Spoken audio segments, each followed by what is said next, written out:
Honorable ministers, distinguished guests, ladies and gentlemen, good morning.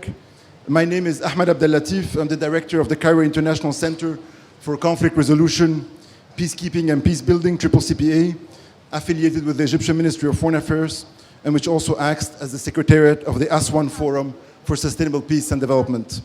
It is a pleasure to welcome you to this high-level launch of the COP27 Presidency Initiative, Climate Responses for Sustaining Peace, CRSP. The launch consists of 3 parts, with an opening segment followed by 3 panels. The opening segment will be addressed by His Excellency Mr. Sameh Shoukry, COP27 President and Minister of Foreign Affairs of the Arab Republic of Egypt, followed by Her Excellency Josepha Sako, Commissioner of the African Union for Agriculture, Rural Economy, Blue Economy and Sustainable Environment, followed by Her Excellency Khalida Bouzar, Assistant Secretary General and Director of the Regional Bureau for Arab States at UNDP, followed by His Excellency Selwyn Hart, Special Advisor and Assistant Secretary General of the United Nations on Climate Action and Just Transition. Without further delay, I give the floor to His Excellency Minister Sameh Shoukry, who, after delivering his remark, will excuse himself given prior commitments at the COP presidency.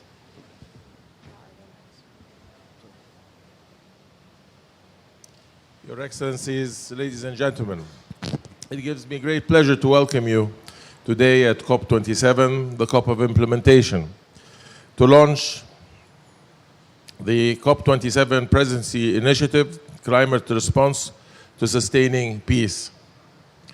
Ladies and gentlemen, as you are all aware, the efforts of accelerating climate change impacts on sustainable peace and development have been subject to growing attention, particularly in terms of large-scale humanitarian disasters, loss of livelihood, aggravated water and food insecurity, and climate-induced displacement.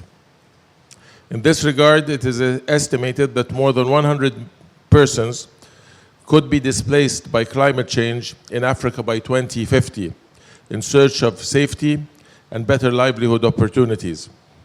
This will have far-reaching consequences on the stability of our societies if we don't act now to scale up action to tackle climate change.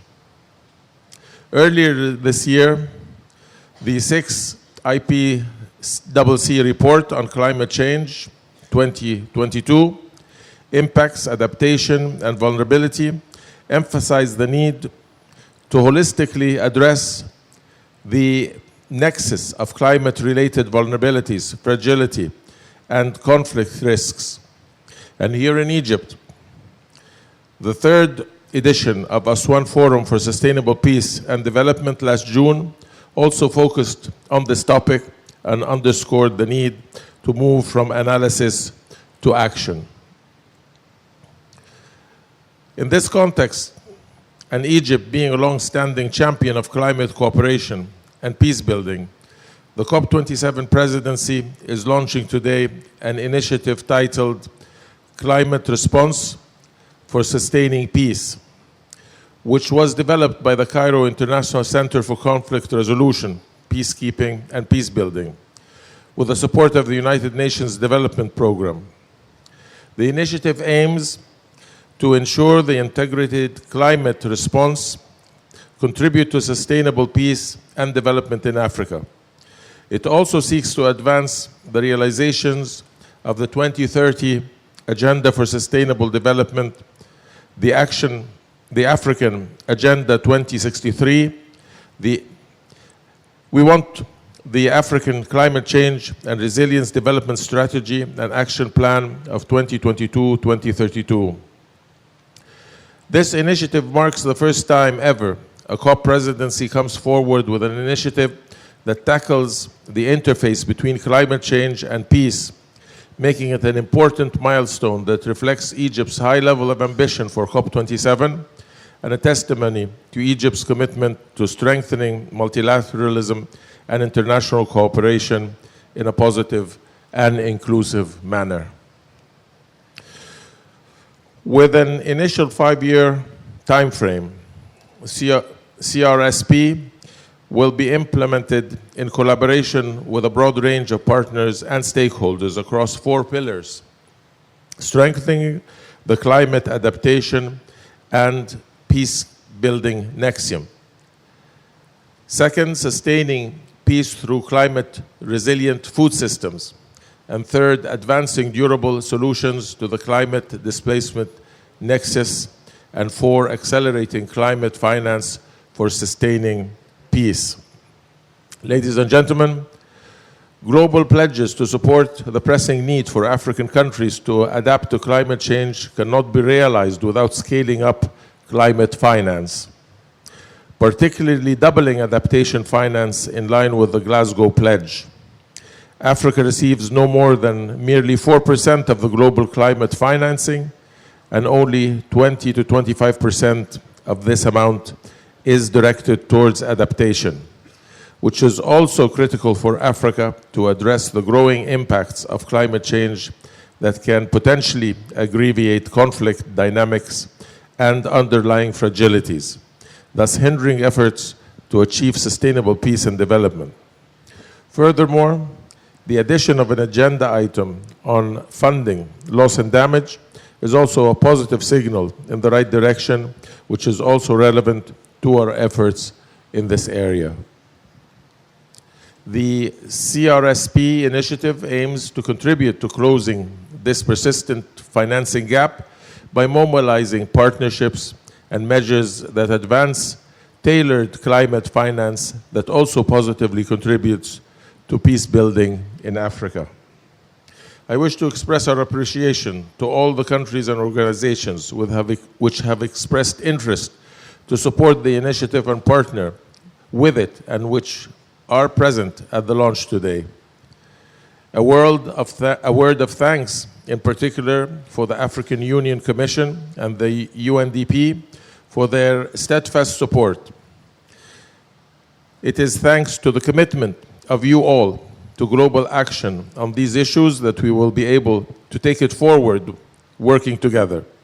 We look forward to others joining this initiative, as only collaborative efforts can be effective and successful. I wish you successful deliberations, and Egypt stands ready to work closely with different stakeholders to achieve peace, equality, dignity, and prosperity on a healthy planet. I thank you, and I apologize for having to leave directly due to other engagements, and I wish you a very productive and interesting session. Thank you very much.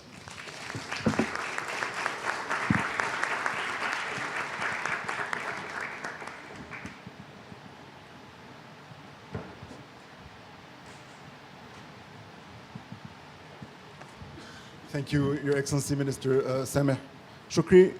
Without further delay, I'd like to give the floor to Her Excellency Josepha Sako, Commissioner of the African Union. Please, Your Excellency.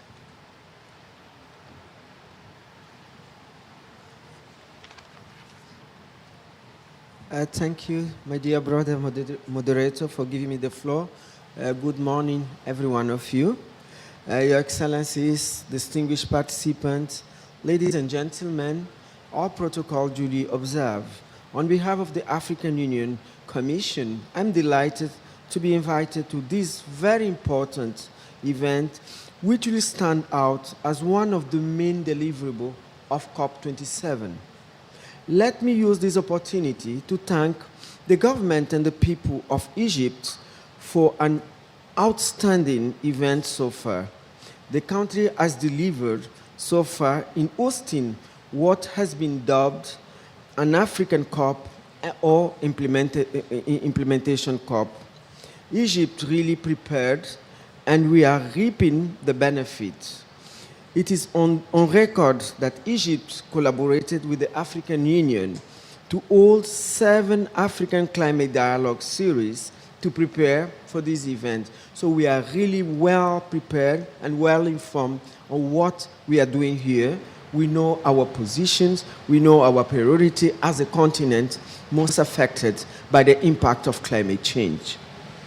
Climate change, no doubt, has become an albatross for the world.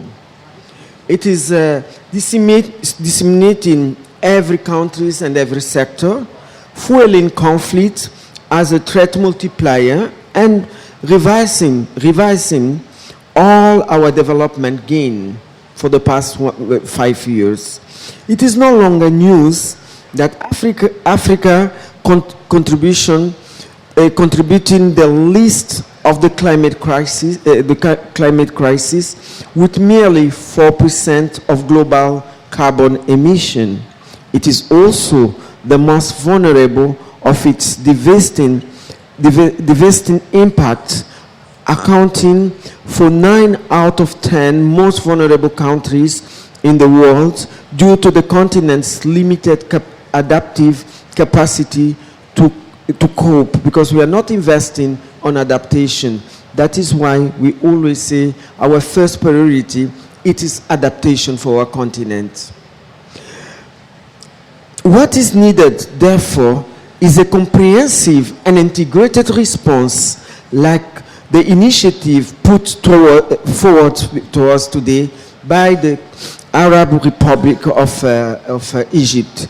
This is a very, very sustainable initiative, which is the climate response for sustaining peace, because we know that conflict is another shock that this important sector of agriculture is facing. So I believe that this initiative, if implemented rightly, we will really mitigate the impact also of crisis in this continent.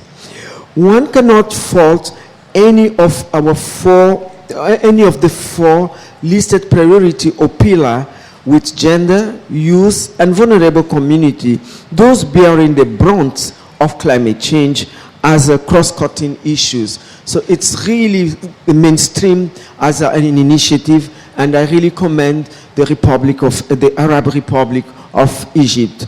I pledge the commitment of African Union Commission to partner with the Arab Republic of Egypt in the implementation of this noble program in the next 5 years, and they can always count on African Union. I thank you very much for your kind attention. Merci beaucoup pour votre attention. Muito obrigada. Muitas gracias. Shukran. Asante sana.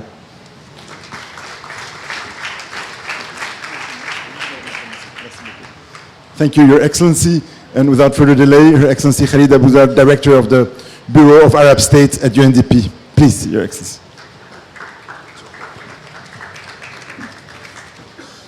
Thank you very much, Your Excellency Josefa Sako. Thank you for your good words. I would like to also acknowledge and thank Selwyn Hart, the Special Advisor to the SG on Climate Change and Just Transition. Colleagues, distinguished guests, ladies and gentlemen, I'm delighted to join you today for this high-level launch of COP27 Presidency Initiative on Climate Responses for Sustaining Peace. Ambitious climate action has never been more urgent than it is right now. This year's COP is again another reminder to get mitigation back on track, to bring climate adaptation to scale, and to accelerate climate action and finance that works for conflict-affected countries and fragile states. In recent years, we have seen increased understanding of the climate, peace, and security nexus.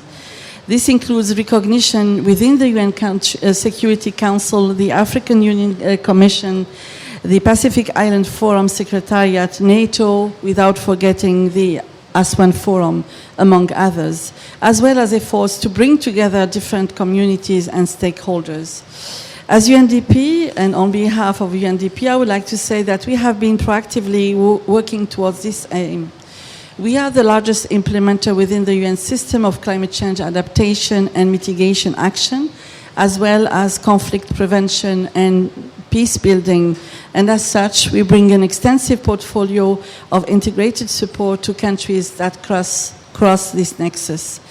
Let me give you just maybe 1 or 2 examples, if you allow me. For example, the climate security mechanism that was launched in 2018 with the political arm of the UN, the PPA, but also with UNEP, who is represented by her executive director here. And this mechanism is a catalyst and a critical first step to the by the UN towards institutionalizing efforts to address the climate, the peace and security nexus as part of our day-to-day work. In UNDP, we have established recently a climate security team, and we continue to advance integrated approach for climate, peace and security. So far, we are supporting technical support for 25 countries around the world. But at the same time, our climate promise, which is the world's largest offer of support on NDC enhancement and implementation, continues to engage over 120 countries, including 48 of them being fragile and conflict-affected settings. So we are helping to translate climate pledges into concrete action on the ground that drive at the same time, in parallel but in a convergent manner, development and peace-building priorities. When we come to the Arab states, we are developing our Green Arab State Facility for Transition that will advance the climate promise and deliver green transition in crisis context in a just manner. And it will focus on climate resilient development, just energy transition, and nature-based solution. We'll bring along the humanitarian development peace building, or what we call HDP Nexus, promoting solutions such as community-owned resource management to avoid conflict, rejuvenation of ecosystems made toxic due to conflict, promoting renewable energy solutions among displaced community, but also to create job opportunities and livelihood opportunities. Climate action, we have to acknowledge, has co-benefit not only for development and environment, but also for peace, stability, and security. And in many fragile and conflict-affected contexts, the technical solution that renewable energy adaptation and access to water offer can also serve as key entry point to help mend the social fabric and ensure peaceful and resilient recovery where women can play a key role. These are the initiatives we want to support through our own work. But coming back to the reason why we are here gathered today, let me offer my sincere congratulations to Egypt. It's really a breakthrough with this COP27 initiative. I think bringing these nexus issues to the forefront is the first of its kind in the history of the COP, so congratulations for that. And as UNDP, we are pleased, we are honored to partner with you on this with our colleagues gathered here today, because we understand that climate is hard security, climate is human security, and climate action is an opportunity for sustainable peace and development. With that, again, thank you to the Egyptian COP presidency. Good luck and Elf Mabruk, inshallah. Thank you very much.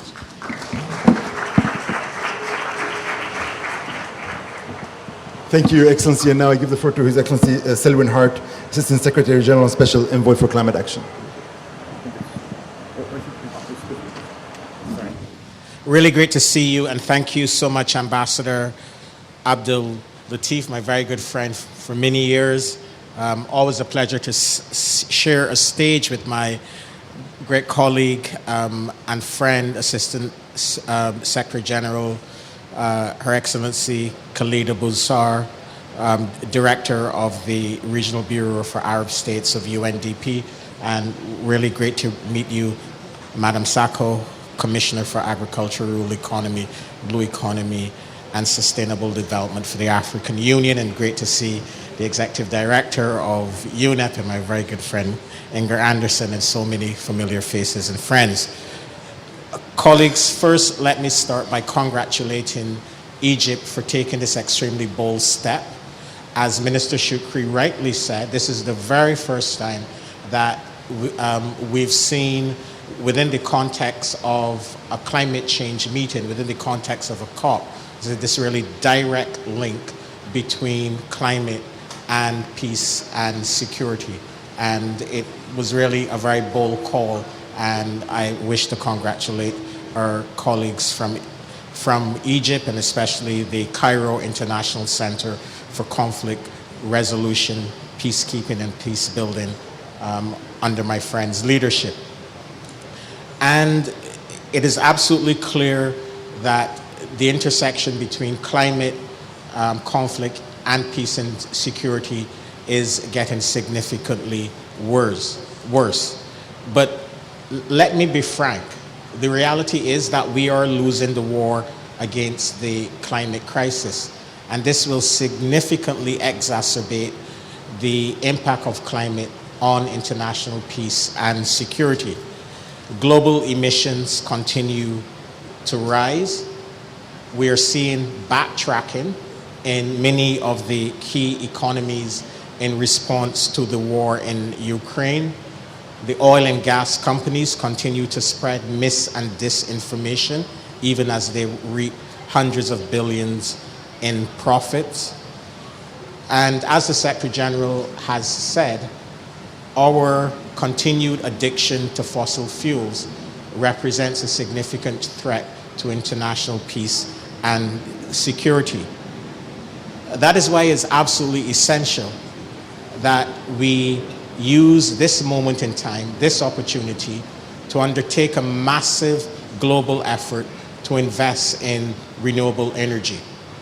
In Africa, Africa has 60% of the global solar potential, 60%, yet 1% of investments in renewable energy go to Africa. We really need to address this problem. We need to fight as an international community to address barriers to this massive flow that we need to go towards Africa in the area of renewable energy, and in particularly as it relates to the cost of capital. It is really scandalous and unacceptable that African countries face such significant barriers as it relates to the cost of capital to undertake the renewable energy investments that are so badly needed. COP27 must send a very clear message on how the world intends to address the growing emissions gap in very tangible and concrete ways. We see that already at 1.2 to 1.1 to 1.2 of global warming, of warming above pre-industrial levels. It's been a very long week, sorry.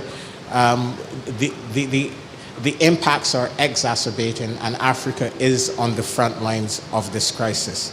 It is estimated that over 700 million individuals will be displaced by 2030, pushing 250 million persons in Africa into high water stress. So we need to do all that we can to ensure that emissions are reduced as quickly as possible.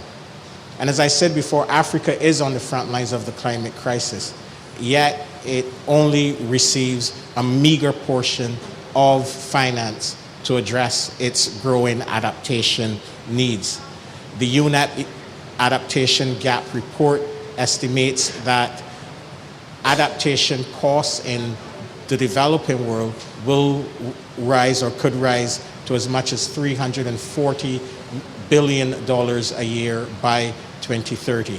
And at present, we're mobilizing less than 1/10 of this. So pursuing emissions reductions and adapting to the climate crisis and supporting adaptation to the climate crisis are our two best weapons to ensure that we do not exacerbate climate change and put an increasing strain on efforts to address international peace and security. From the side of the United Nations, we will continue to support countries and build our own capacities to address this threat, including through the climate security mechanism and many of the other efforts that my colleague also indicated. But again, thanks Egypt for this very bold and courageous effort, and you can be assured of the full support of the United Nations system. Thank you. Thank you very much, and thank you to all the distinguished speakers for their words of congratulations. And we'll now, coming to the close of our opening segment, I'll leave our guests to exit the stage, and I invite the first panel, the speakers at the first panel to join us. Her Excellency the Minister of Foreign Affairs of Belgium, His Excellency the Minister of Peace Building of South Sudan, the Minister of International Development of Norway, Ambassador at Large of the European Union for Climate Diplomacy, and Her Excellency Inger Andersen, the Executive Director of UNEP.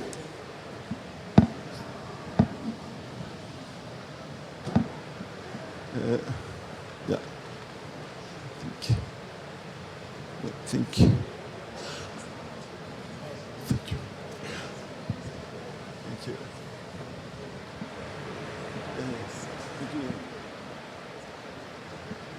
So, I think this panel we're moving a bit to.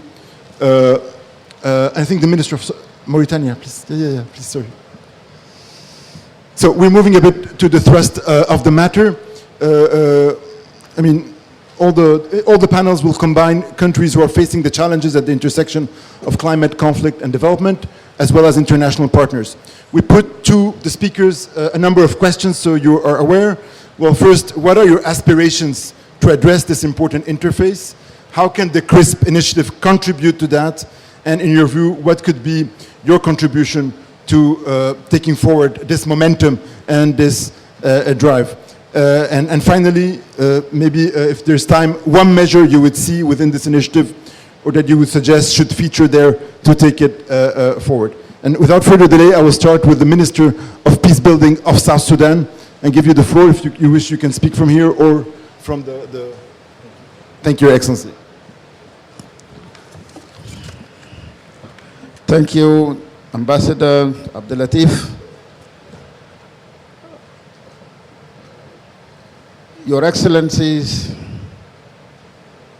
distinguished guests, ladies and gentlemen, with all the protocol in place, let me first and foremost congratulate and thank the Republic of Egypt for initiating this and hosting this very critical and paramount conference. The climate change that we have been talking about in future tense here in Sharm el-Sheikh is a real life experience for some communities in the world today. Depending on the context, it manifests itself in food insecurity, loss of livelihood in some communities, drought displacement, and flood displacement. In the African context, from the Nile Basin regions I come from, to the Sahel and the Horn of Africa, the livelihood conditions of the people have worsened. 4 issues have been identified by the government and the people in that region. First, change of pastoral mobilities. For example, in the Sahel, where there is drought, the mobilities of nomadic tribes with their cattle, the patterns of pastoral mobilities have changed, and that has caused geopolitical tension and intra-communal violence. This is real life in South Sudan, in Chad, in Kenya, in Somalia, with pastoralist communities forced by drought to move with their cattle to their neighbors uninvited. That brings a lot of tensions among the communities. As we speak here today, South Sudan is engulfed from Equatoria to Bahr el-Ghazal and Upper Nile. The entire country, more than half of the geopolitical space of South Sudan, is submerging in water. That has undermined our national agenda of peace building and conflict resolution. You know, we are emerging out of war of 7 years. Peace building does not rhyme well with climate change. And that is the experience of South Sudan. Flood displacement has created other tensions among the communities, threatening even more permanent climate attached to the land. Your Excellencies, in South Sudan, the shock of the 7-year civil war have devastated both the economy and the social fabric of the society. Climate change has confounded those crises, those socio-economic crises. And the recent word of His Excellency, the Secretary General of the United Nations, Antonio Guterres, he say we live in the climate chaos. It is not only chaotic with us in the Nile Basin region, today it is deadly. We lost livestock and human lives. Therefore, the African continent and maybe the whole global South expects a lot from this COP27. Our people demand what we call climate justice. But for some communities, even if the world has to respond today, it is justice delayed for some people. So the following must be done in earnest, especially for Africa and the global South that contribute less than 3% of the green gases in the air. One, faithful compliance with Glasgow Convention and Paris guidebooks that committed the parties to maintaining emission rate at 1.5 degree target. Number two, the industrialized nation in the West and Paris must redouble their synergies to support Africa and the global South to mitigate effect of the climate change by accelerating tailored climate finance through concrete measures to meet peace-building contexts and concepts. Number three is strengthening African capacities at the local, national, and regional level through targeted capacity building by closing gap with the global South and Africa through research, case studies, and establishment of research practices. Fourth, acceleration of transformation with emphasis on the social dynamic following a disaster by reducing risks of political violence and intra-communal violence. For us, as a take-home to all of us, we should go home to implement this proposal with the wisdom of His Excellency President Abdel Fattah el-Sisi, that COP19 is an opportunity to showcase unity against existential threats that we can overcome only through concerted actions and implementation of previous resolution or response to climate change. Once again, I would like to seize this opportunity to thank CPA, and the Arab Republic of Egypt for successfully hosting this timely conference. Thank you. Thank you, Your Excellency.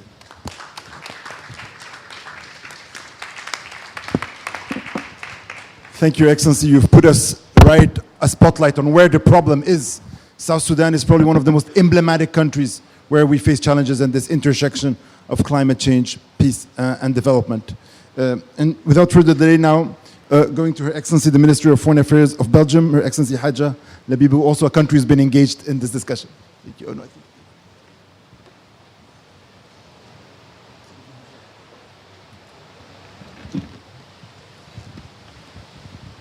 Thank you, Shukran. Excellencies, dear COP27 participants, ladies and gentlemen.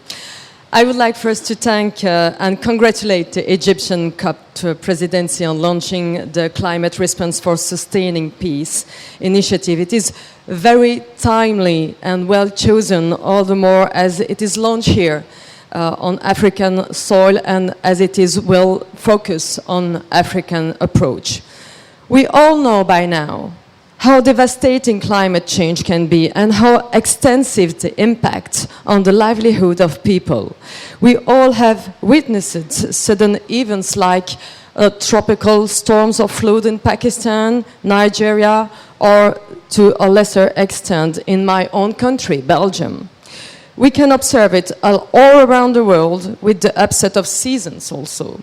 In certain regions, exhausted resources caused by climate change can resuscitate dormant conflict, resulting in people having to flee, children, women, and men being forced to leave their homes.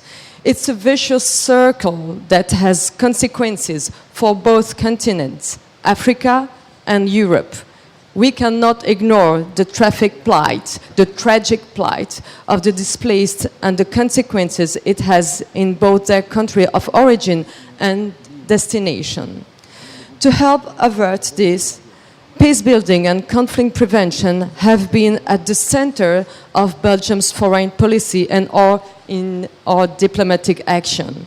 And indeed, to reach that goal, we need to address the effect of climate change. We support the holistic approach of the initiative launched today in the spirit of the SDGs, of which respect for human dignity and human rights are an integral part. We all know the so-called triple nexus: security, development, and human rights. Fighting the effects of climate change is most efficient when everyone is involved, especially women and youngsters. In Africa, those two groups represent the vast majority of the population, but are ill represented in decision-making, although they are the ones most affected by climate changes. I'm firmly convinced that women as well as young people have a role to play in mediating conflicts, and more importantly, in preventing them. I have participated in meetings of Africa-Europe Women Leaders Network, more recently in New York during the UN General Assembly. In this group, we endeavor to underline the interlinkage between gender equality and the environment. We have to integrate gender-concerned perspectives in all policies and programs related to climate and environment. Belgium is a staunch promoter of linking the debate about climate to that about security, as it is a clear example of how to bridge the gap between the silos of development, security, and climate. We need to recognize in our work that climate change is a risk multiplier, especially for conflict in less resilient regions of the world.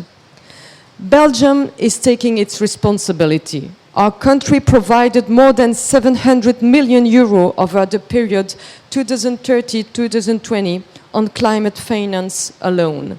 We focused on Africa's least developed country, and more than others, we spent approximately 50% on adaptation, primarily in the form of grants. Within its climate action, Belgium promotes sustainable agriculture with increased yields.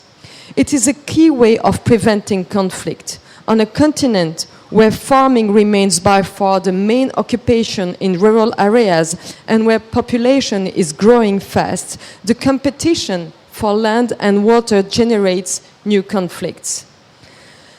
Let me also say a word on finance for loss and damage. We hear the voice of many, in particular in Africa, calling for a substantial discussion on this topic, and we now started engaging on this.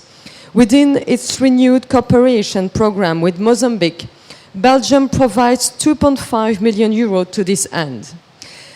I'm happy that this action and this commitment align so beautifully with this initiative launching today. We are looking forward to support it and to help prevent conflict and promote sustained peace on the African continent. Thank you. Shukran. Thank you, Your Excellency, and thank you for pointing also to loss and damage, which our minister also pointed to relevant this debate. Her Excellency Laila Camara, the Minister of Environment of Mauritania. Please, Your Excellency. Thank you. I think you speak in French, so if anyone needs headsets, we should have headsets around. I think you have one. Dear Excellencies, ladies and gentlemen, distinguished delegates, first of all, I would like to thank Egypt. And let me thank also the Egyptian COP27 presidency for this initiative and for giving us the privilege to join his high-level panel on climate response for sustaining peace. I will deliver my speech in French to make sure that my colleagues and my people of the Sahel region will understand and get the topic. La dégradation de l'environnement et le risque climatique constituent une menace majeure pour la paix et la sécurité en Afrique subsaharienne, où plus de 80% de la population dépend de l'agriculture pluviale et du pastoralisme. La disponibilité des terres, de l'eau, des pâturages est menacée par le changement climatique. Nous constatons de plus en plus la dégradation, la déforestation qui entraînent des insécurités alimentaires et engendrent des conflits armés et donc des migrations. Selon le rapport du PNUE en 2021 sur l'action climatique et la lutte contre les conflits mondiaux, 70% des pays les plus vulnérables au changement climatique sont également parmi les pays les plus fragiles politiquement et économiquement. Et près de la moitié des 15 pays les plus exposés aux risques climatiques accueillent une mission de maintien de la paix. Le dernier rapport sur les déplacements a relevé en 2020 que 30 millions de personnes avaient été déplacées à la suite de catastrophes liées au changement climatique. Bien que les changements climatiques, bien entendu, ne soient pas toujours une cause directe des conflits, les risques existent pour la paix et le développement et peuvent être démultipliés lorsqu'ils sont combinés au changement climatique. Messieurs et mesdames, au regard de ce risque, il est important d'intégrer les changements climatiques dans les activités de planification et les stratégies de prévention des conflits et de médiation et de consolidation de la paix. Étant donné que ce lien est avéré aujourd'hui entre le changement climatique et les conflits, il est primordial d'accélérer la mise en œuvre des politiques et des plans d'action sur l'adaptation.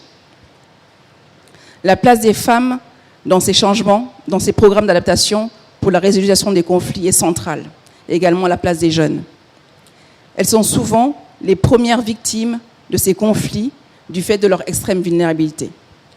Des programmes d'adaptation spécifiques doivent être mis en place. La Mauritanie se joint à cette initiative et j'aimerais insister sur une répartition juste des ressources, Et c'est le message aujourd'hui que je voudrais faire passer. Bien sûr, nous avons tous discuté ces derniers jours de la difficulté d'accès au financement par les pays de l'Afrique subsaharienne, mais également d'Afrique en général. Et donc, il est important de définir des priorités et des allocations à ces priorités et de diminuer la concurrence et la compétition qu'il peut y avoir pour ces financements. Il nous faut également mettre en place des dispositifs de transfert de compétences afin d'accélérer les programmes de forestation et de régénération des terres. Je voudrais également insister sur le fait que la science doit être prise en compte afin que des données fiables et mesurables soient mises en place pour éclairer la prise de décision. J'aimerais remercier l'Égypte pour cette initiative et leur assurer de notre entier soutien. Merci. Merci Madame la Ministre et merci pour les chiffres éloquents et les mesures aussi proposées. Our next speaker is Ambassador Mark Van Hoeken, Ambassador at Large for Climate Diplomacy of the European Union. If you wish from the stage or here. European Union, of course, European Union being a major climate and development actor and business. Sorry, I think. Did you have the? I think you left the chair. Yeah. Good morning, ladies and gentlemen, Your Excellencies. Let me start out by thanking the Egyptian presidency for inviting the EU at this important event. And let me start out also by commending Egypt for this initiative. There are many initiatives on climate and security, but most of those initiatives have been taken by developed countries or international organizations. This is the first big climate and security initiative that comes from developing countries, which is a noteworthy feature. Let me make 4 points. First of all, we now know, it's well understood, that climate is a threat multiplier and an accelerator. And it's therefore imperative that for not only hosting this COP, but for putting this critical issue on the agenda. It's something that we at the United Nations Environment Programme know well. And Mr. Minister, I will be quoting you. You said, what we've been talking about here in the future tense is being lived in the present by some of the most vulnerable communities. Minister, this is exactly right. And we hear it from you, we hear it from other countries on this beautiful continent, that climate change is here now. Climate change is not a tomorrow issue. We're living at 1.1 degrees already, and the poorest and the most vulnerable are suffering. And we know that if we do not take action, we are going to see a world of hunger, we are going to see more poverty, we are going to see more pandemics, we are going to see more infectious diseases. But we also know that we hold the solution in our hands. And so having that solidarity with the most vulnerable is absolutely critical.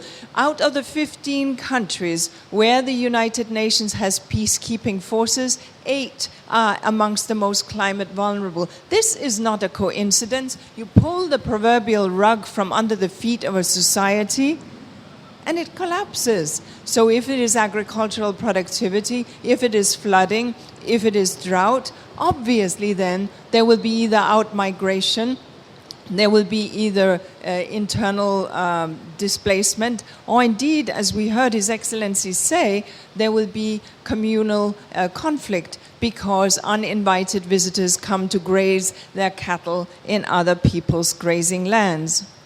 The Secretary General has been very clear. In September of 2021, he told the Security Council, and I quote, "Where coping capacities are limited and there's high dependence on shrinking natural resources and ecosystem services, such as water and land, grievances and tensions can explode, complicating efforts to prevent conflict and sustain peace," unquote.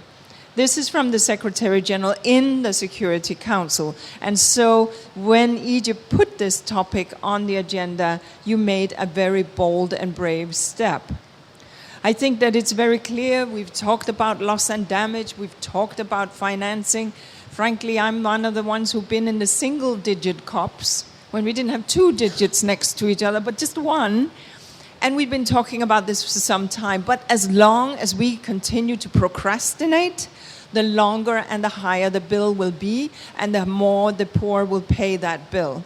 So it is absolutely critical. I thank you for quoting our documentation, because it stands very clear. Adaptation and peace building go hand in hand. Whilst there are some that would say that no, we cannot talk about peace because we are environmental, peace and environment are one of the same thing. We live on this one unique blue planet, and that is the one planet that God has given us, and we are supposed to protect it. The IPCC has been very clear, and we from UNEP are proud, together with our friends at WMO, to host the IPCC. Their report, AR6, said that extremely underdeveloped and fragile countries, we will see adverse local level effects and results in development outcomes question the very potential for sustainable peace. When we know, and this is very, very clear that we do know, that the highly vulnerable countries host 40% of refugees and are home to 70% of the internally displaced. I'll say that again. The most highly vulnerable countries are hosting 40% of all the world's refugees. And I happen to live in one such country, Kenya, that has been hosting a very large proportion from afflicted countries. Understanding that these countries are not very wealthy, and then when we are hearing the complexities in wealthy countries when a few people arrive, I think we need to have a global conversation around this topic, because the poorest country are in fact by far the most welcoming to people who are displaced. These populations who are displaced add an additional burden. In Kenya, where I have the privilege of living, we are going through the 4th year of drought. 4th year of drought, and yet the country is home to a large proportion of refugees. So to you, sir, Ambassador Abdel Latif, my thanks. I listened intently to President Shukri's, President of the COP's speech, and I'm very, very glad that this has been placed on the agenda. Environment and peace go hand in hand, and environmental peacemaking is the way and the path to take. Thank you. Thank you so much. Thank you for your kind words and for your support to the initiative, and we look forward to working with UNEP in the context of the initiative. The Minister of Development of Norway, unfortunately, is caught up in another meeting, I think, but his political advisor will deliver a few words on his remarks on his behalf. Thank you, Ambassador. My minister sends her regards. Excellencies, first, let me commend the COP27 presidency for contributing to throw light on the interrelationship between climate, peace, and security. As a non-permanent member of the UN Security Council, we have worked hard to put the issue firmly on the Council's agenda, and Norway is pleased to be a partner of the initiative.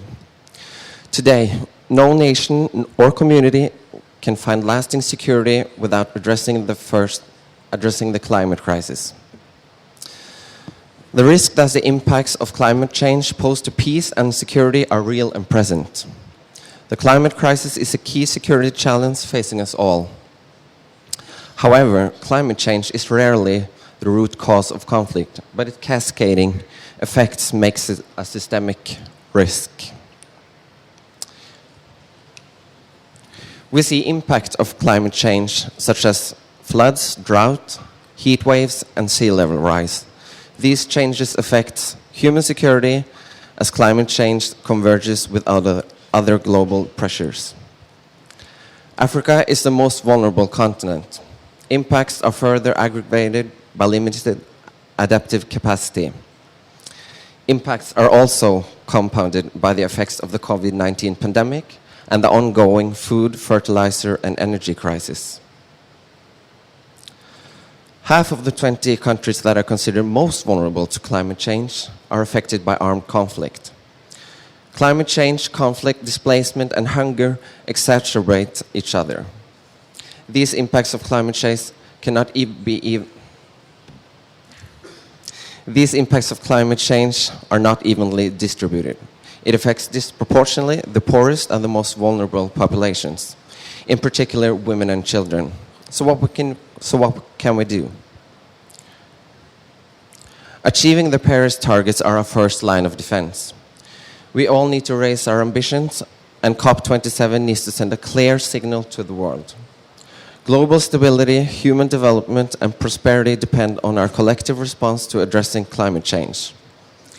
It depends on our ability to make our climate action conflict sensitive and our peace-building efforts climate sensitive. The key action can move this agenda forward.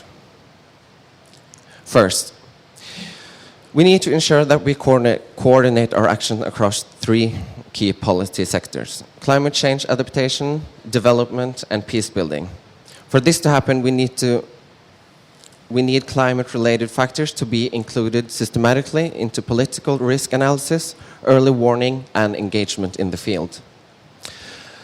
Analysis of climate-related security risk must inform adaptation strategies to ensure that they are conflict-sensitive.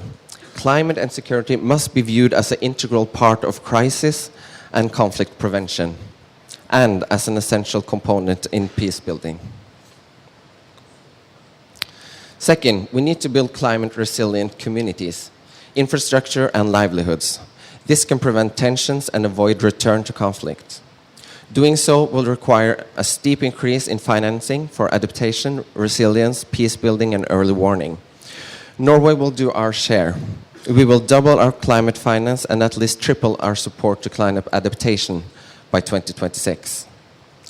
Third, we need to ensure meaningful participation by those who are most affected, especially women and the youth. We must build on local knowledge and expertise and ensure local ownership. Finally, let me also add environmental peace building offers, promising avenues for addressing conflict risks. At the right time, in the right format, dialogue on climate and environmental issues can pave the way for broader discussions and difficulties. I send you my regards from my minister. Thank you. Thank you, and thank you for Norway's support and contribution to this field. We come to the end of our first panel. I will ask our speakers to just move in front so they take a picture together, and then we'll be calling the speakers of the next panel.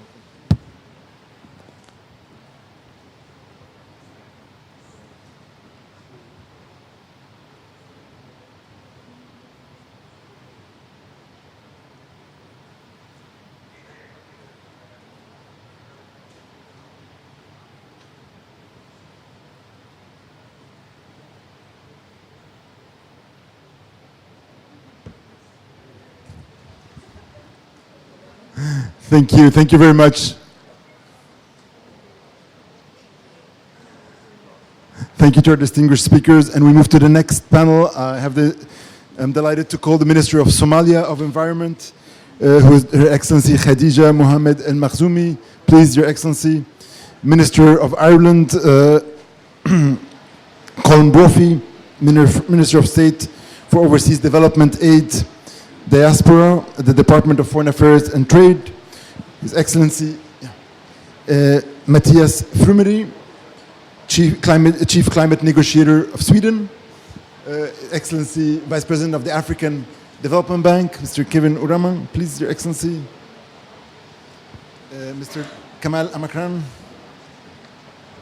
and Adenika Ola Dosu. Adenika, please take a seat. Thank you, good to see you. So we have a second round of speakers, again putting a spotlight first on the challenges, the problems at this intersection, and then the solutions and the actions that we can take.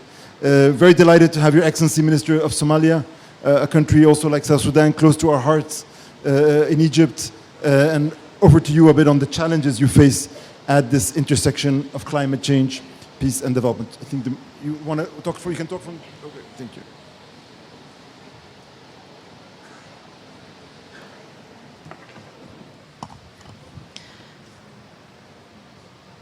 Hi, good morning. ladies and gentlemen, under the Paris Agreement and the national data main contribute and strengthening the climate change adaptation, peace building nexus is clear.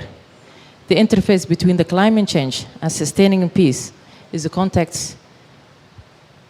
Zooming into Somalia context, the interface is very feasible and rapidly changing.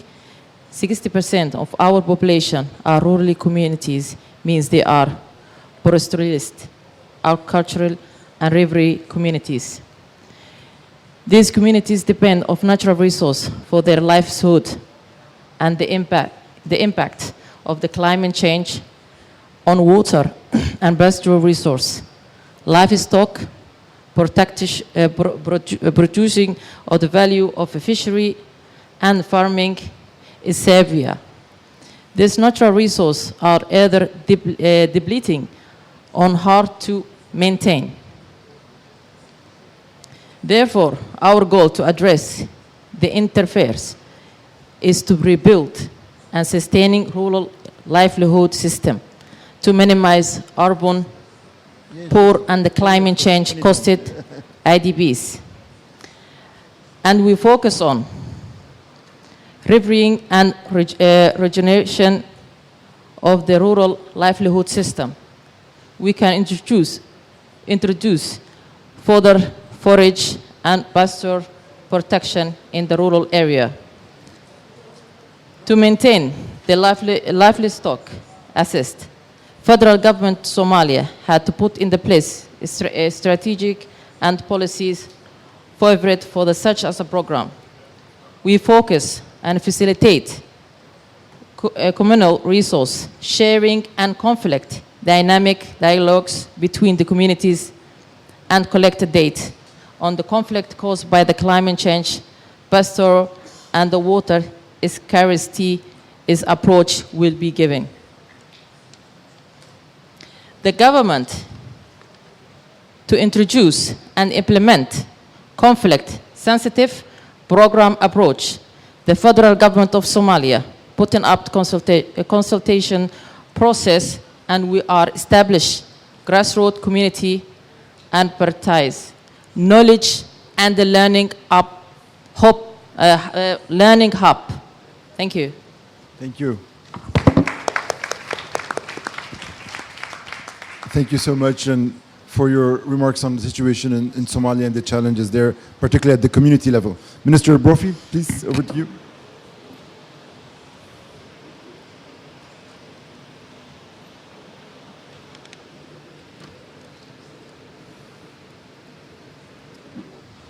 Good morning, and I'm delighted to be here today at this event, participating in the launch of this very important initiative.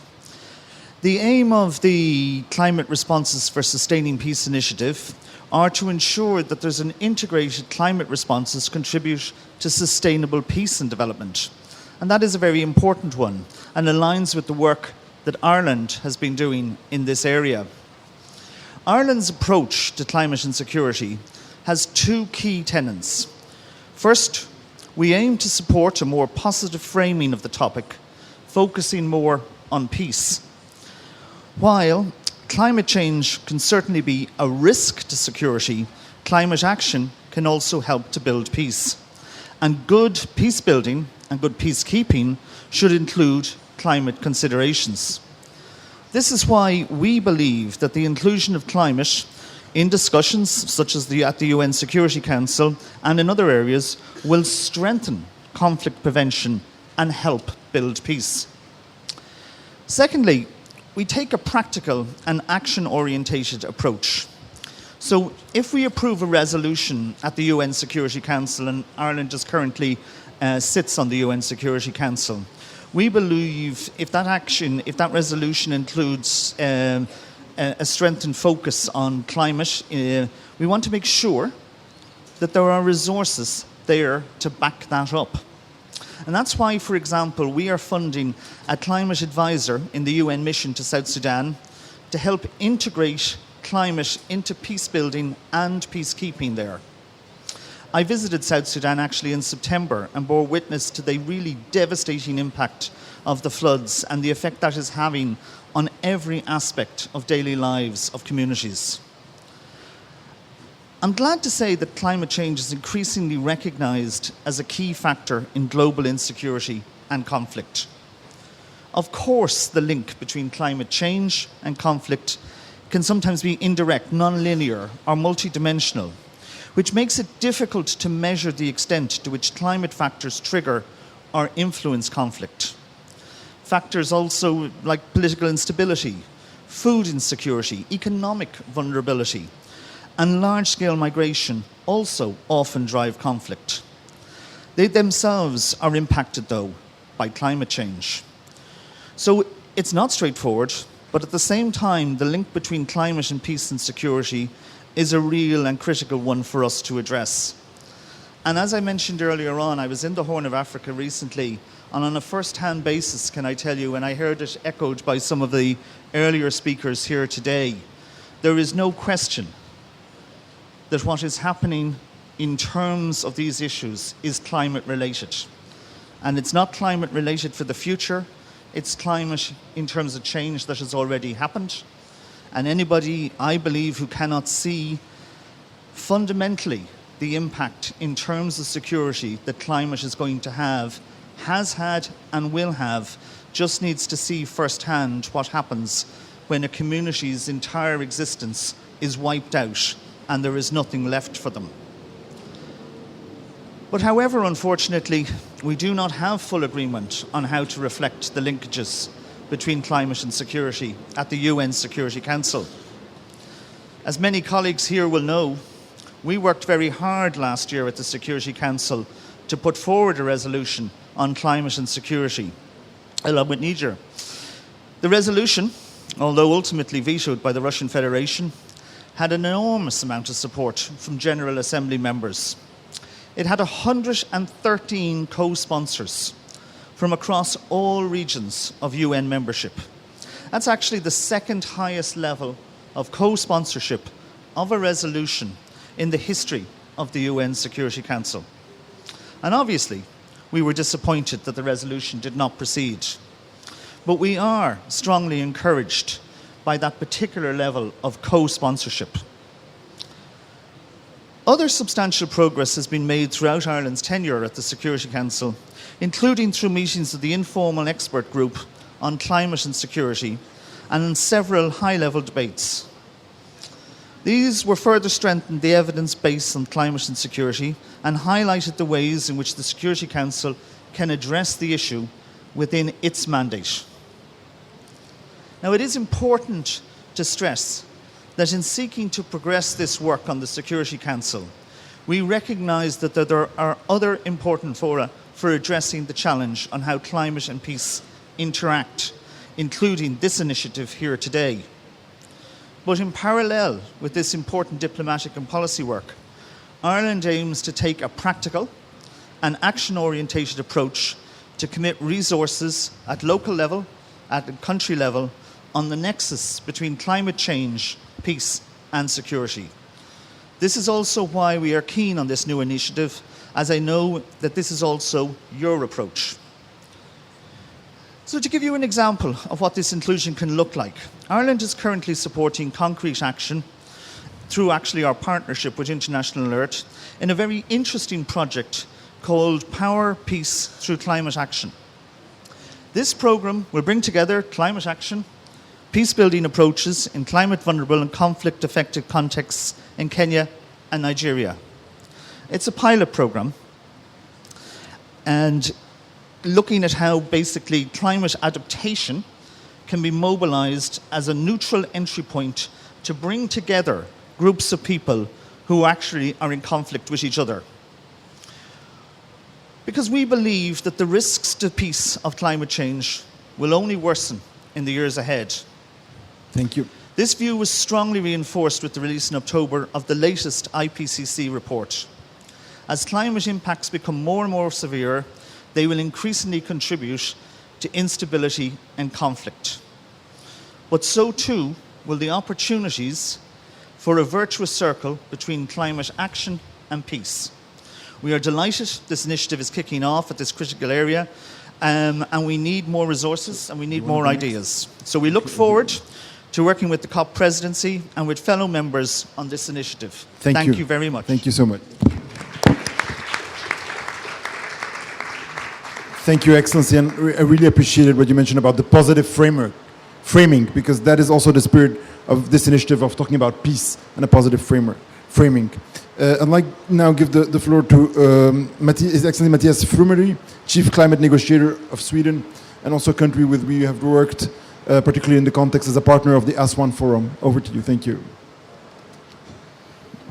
Thank you, Ambassador, ministers, colleagues. Great to be with you here this morning. As we all know, climate change is already today multiplying the risks of climate and of peace and security. The IPCC predicts more failed harvests, destroyed livelihoods, and natural disasters. Hunger, poverty, and forced displacement will follow. Vulnerable people and fragile states are the most exposed. In the Sahel, we can see how changing weather patterns force cattle herders and farmers to compete for the same land. In Somalia, climate change is an obstacle to the UN peacekeeping mission to implement its mandate. And in Afghanistan, the Taliban took the opportunity to advance by offering basic services for those suffering the effects of climate change. All this points to the urgency to deal with the climate crisis, also from a peace and security perspective. The COP presidency's initiative, Climate Responses for Sustaining Peace, is an important in drawing attention to the important links between climate change and peace and security, and in emphasizing the needs of the most vulnerable and fragile. I would like to applaud your leadership in this, Ambassador. For Sweden, climate and security is a top priority, and I'm happy to say that we have actually made some progress.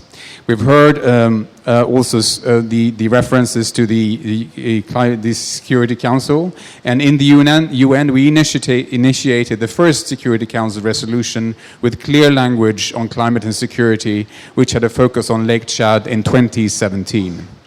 As chairperson of the Organization for Cooperation and Security in Europe, the OSCE, we forged a decision on climate last year, which now is the basis for further work. During our EU presidency next year, the climate and security will be high on the agenda. Looking ahead, we see great opportunity, as also our Irish colleague has mentioned. There is scope in strengthening the coherence in humanitarian development and peace work for more effective efforts in the field. And I'd like to recognize also the presence of our Czech colleague who has been pushing this agenda within the current EU presidency. Clean energy can reach the poorest to transform lives and reduce one-sided dependencies on fossil fuel. The green transition is also a chance to forge new cooperation. In the Middle East, there is, for example, a promising project to exchange solar energy and desalinated water between former adversaries. The Climate Responses for Sustaining Peace initiative is most welcome in putting the spotlight on the urgency of two key challenges of our time. It is now up to the international partners in the organization to grasp these opportunities. Thank you, Ambassador. Thank you so much. And looking forward also to continue working with you on this. Your Excellency, the Vice President of the African Development Bank and Acting Chief Economist, Kevin Urama, the African Development Bank has been also a close partner, strategic partner of the ASWAN Forum and works on climate and resilience together also. Excellency, thank you. Thank you so much, my brother, and congratulations to you and to the government of Egypt for putting this on the agenda and for the excellent hosting of the COP27 discussions so far. I'm not going to try to repeat the nexus that we have all heard about. Just before this session, there was a 12-year-old boy that launched a book he wrote on climate change. And when asked why he wrote the book, he said when he was looking for the definition of climate change and climate action, it was so complicated. So he didn't know how to communicate this to his peers, so he decided to write his own book to simplify it. So I'll try to simplify a little bit, if I can. One, the nexus between climate, peace, and economic growth is not something that needs to be discussed for those who live it on a day-to-day basis. We've heard from the honorable ministers on how this is happening daily in our own context in Africa. In Africa, in the last year alone, we had 131 incidences of high-risk climate events. And these high-risk climate events is not only killing human beings, it's killing livestock, it's destroying livelihoods, and it's also destroying infrastructure that has been developed with the meager resources that many of these African countries have. So you find that security expenditure is rising significantly on the continent as the continent is trying to address the incursions and the impacts of climate change on all aspects of our livelihood, whether it be livestock or in agriculture or anywhere. In this year alone, over 731 people in Africa have been affected by floods alone, and it's happening now in Nigeria, in Sudan, and in many places. And this continent is losing up to 15% of its GDP per capita growth because of climate change. Now, what does this all mean? 27 years of discussion. We're in COP27. That means we have had this discussion for 27 years. And I've heard similar calls, similar promises, and similar agendas in order to address these issues. Now, here are my calls. Today is my last day at the COP, so I want to just raise a few issues. At the bank, we're doing quite a lot to try and address these issues. We have our Accelerated Climate Adaptation Initiative designed to raise $25 billion. There are several other initiatives and programs, including the ones we are doing with the ASWAN Forum and so on. But let me just make a few calls, because we know that this climate change is caused by our actions as human beings, and some of us have caused it more than others. So how do I feel hearing that hundreds and thousands of people are dying in Africa because of my actions? Second, we know the solutions. I was in a meeting with the private sector, and there's quite a lot of innovations, quite a lot of technologies that are already out there waiting to be deployed. But it needs finance to unlock it. So for me, my call will be for us to address this climate and security nexus. Instead of spending billions and trillions in military infrastructure, let's spend that billions and trillions in addressing climate change and addressing the impacts it creates on the lives of people. Because when people are not pushed to those fragile situations, all those inter-village conflicts between livestock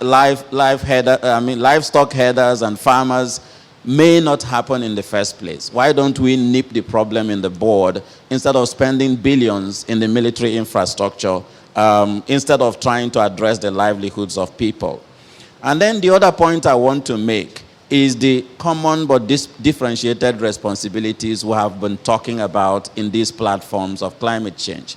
We have estimated the carbon credits and carbon debts of every country in this world, and we see that Africa has a carbon credit worth up to $4.8 trillion between now and 2050. I repeat, $4.8 trillion. And the estimates of addressing the NDCs to address these issues and solve the problem between climate conflict and all these things we are discussing is about $3 billion between now and 2030. 3 trillion between now and 2030. So if we were to be real about carbon markets, Africa has the resources in that carbon market to address this problem, and then we will solve the problem of climate crisis. But the problem is the political will for us to do it. And people will tell me we have fiscal challenges, we have problems with our finances in our own countries, we cannot be able to do it. And I would just want to ask a question asked by my little daughter, that she read in a newspaper that the developed countries marshaled out $17 trillion to address COVID-19. And her question is, why not address poverty? Why not address climate change? Why not address some of these issues? And then we don't need the trillions of dollars to have massive infrastructure to kill people to stop them from struggling to have a livelihood. Thank you. Thank you.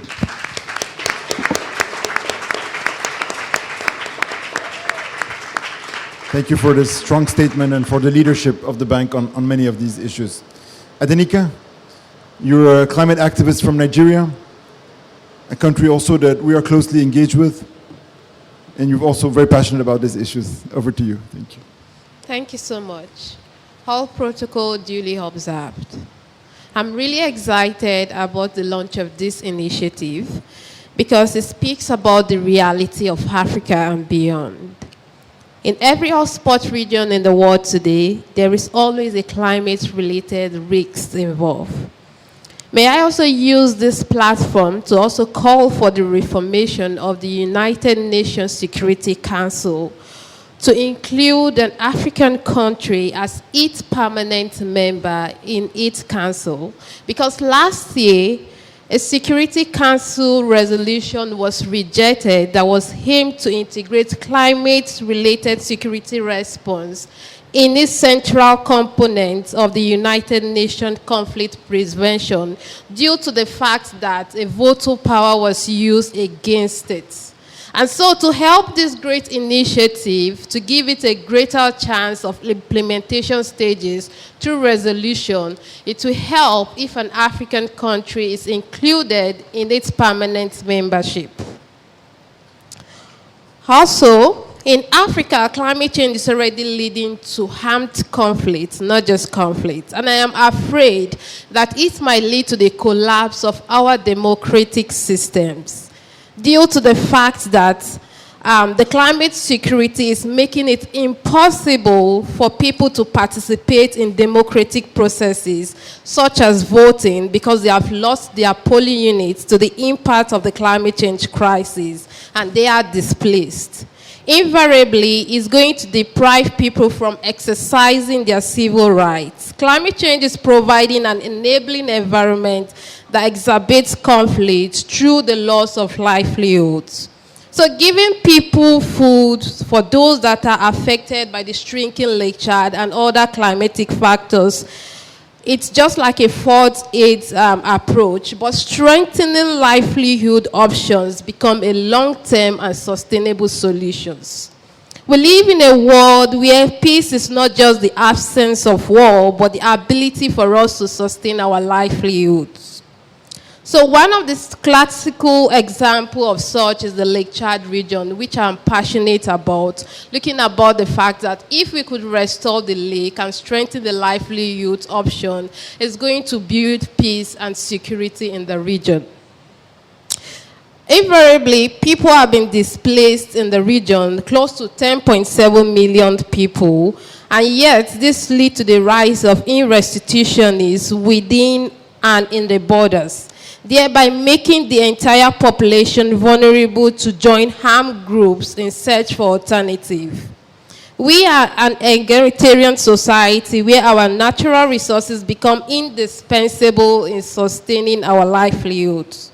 This creates a potential ground for conflict when competition arises between the farmers, the herdsmen, and the fishermen, when the demand for resources by the users is more than the supply. Yet, there are no ready alternative for them, and this leads to the scarcity of these resources.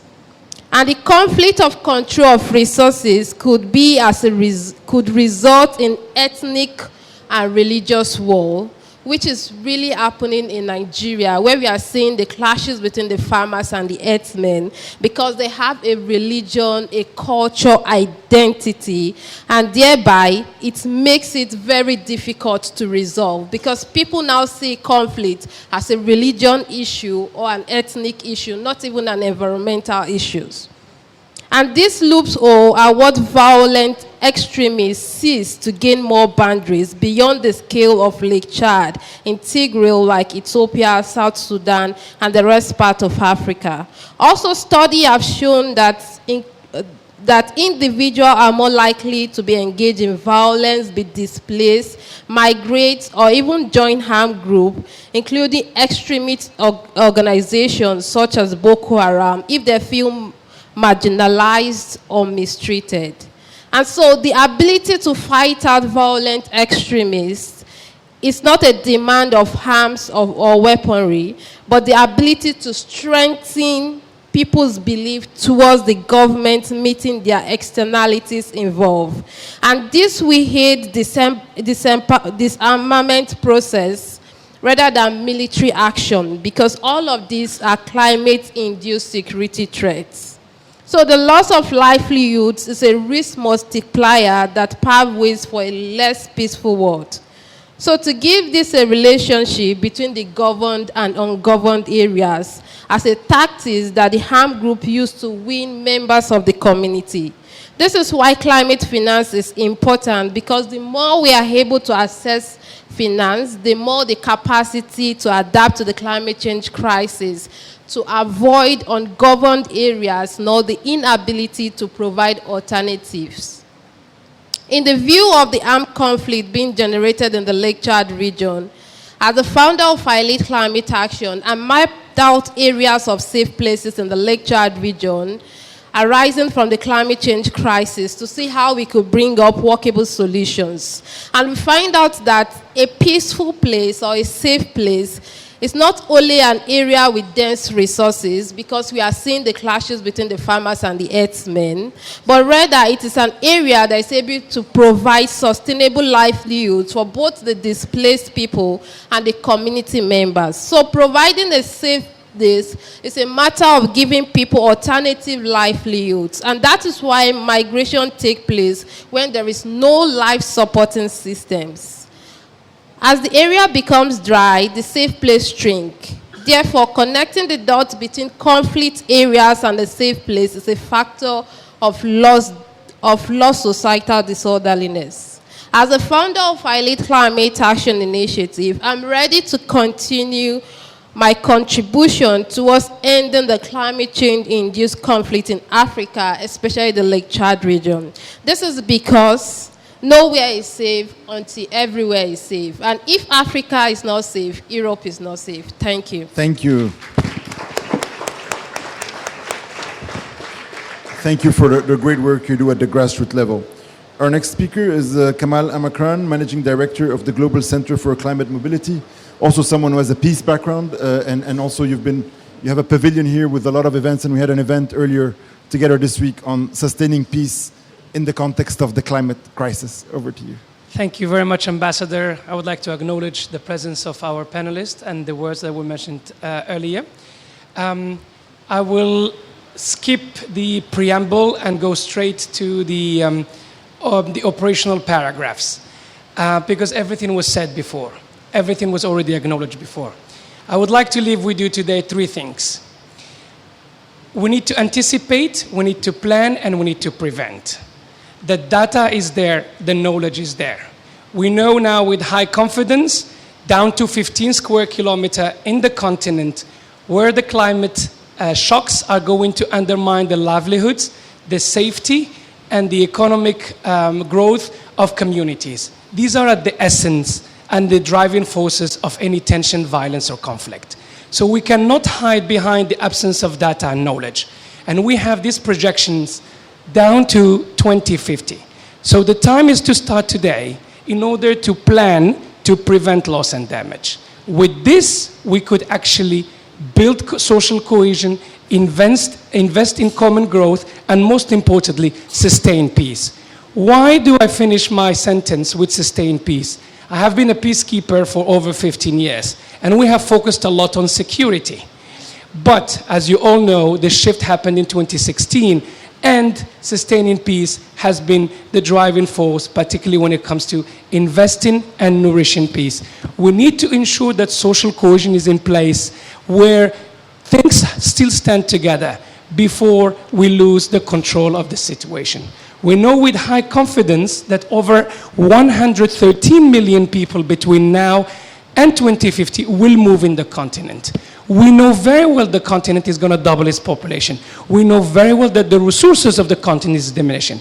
So we need to plan and come together today. Second, as mentioned earlier by our distinguished panelist of Ireland, the Security Council is not coming together on the issue of climate action and security. Yes, But it agreed on one thing in 2011, on September 2011, which is the loss of land. It has acknowledged indeed that the issue of peace and the issue of climate action belongs to the General Assembly. However, it said clearly that the loss of land, it's an issue that could represent a threat to international peace and security. So I urge the member states, I urge my colleagues, I urge my friends to also look at the small island developing countries, where the issue of sustaining peace, one of social cohesion, where the issue of security is one of existential threat, could be pressed forward. We cannot wait until there is a common consensus. And as you all know very well, when it comes to the UN, I am a product of the institution. It's the minimum or the lower common denominator. We can move already on the issues of the seats. We can move already on the issues of the atoll nations. Last but not least, when it comes on how the system works, some of the countries cannot afford to have a development strategy, an adaptation strategy, and an economic growth strategy. It's the same person. It's the same community. We need to bring together in order to build a concept that brings each dollar towards investing in the people, localizing the issues, and ensuring that we, for once, do not wait until the crisis hit to respond, but we can plan and invest. Thank you very much. Thank you so much, and thank you for partnering with the CRSP initiative and your support. Your Excellency, the Minister of Somalia wanted to add something. Thank you.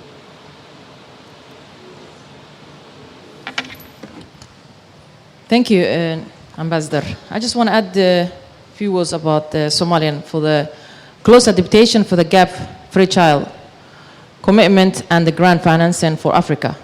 Many countries who are free child and conflict affect countries likely will remain free child and several years to come.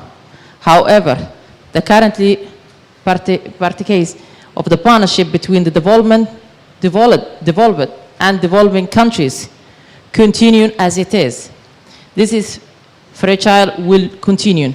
Having said this, free child and conflict affect countries must always show the commitment and transparency for the partnership and the fund management. Closing to the gap and appropriately and design and the financing grassroots level adaptation program and platform. In the context of Somalia, the government budget is meaningful adaptation is almost non-extent to the nation currently state for the recovery, where clearly our development and humanitarian partner contribute. The National Development Plan for Somalia identified medium to long-term climate adaptation program and grassroots for the federal and national level. Those programs are inclusive with the particular focus of marginalism and the most vulnerable member of the community. The federal government will accumulate equitably financial resource of the member of state and create enable environment adaptation implement together with international partners. I just want to give the last message. Somalia plan to implement climate change mitigation and adaptation policies, and the program to build resilient communities cannot be met by the effort of the government alone. This huge challenge of the climate change, impact on the food security, migration, peace, and above all the human dignity can only be addressed with the collective partnership approach. Somalia promised to create conducive partnership platform.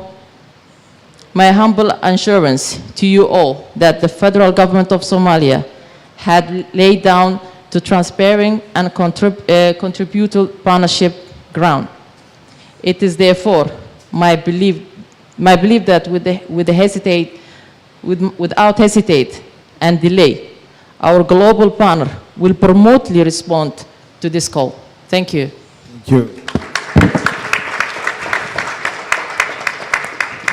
Thank you so much, Minister, also for these remarks. So we're reaching the end of our second panel, and thank you so much for your encouragement, your support. And let's proceed just to have a picture, and then we will move to our next panel. Thank you.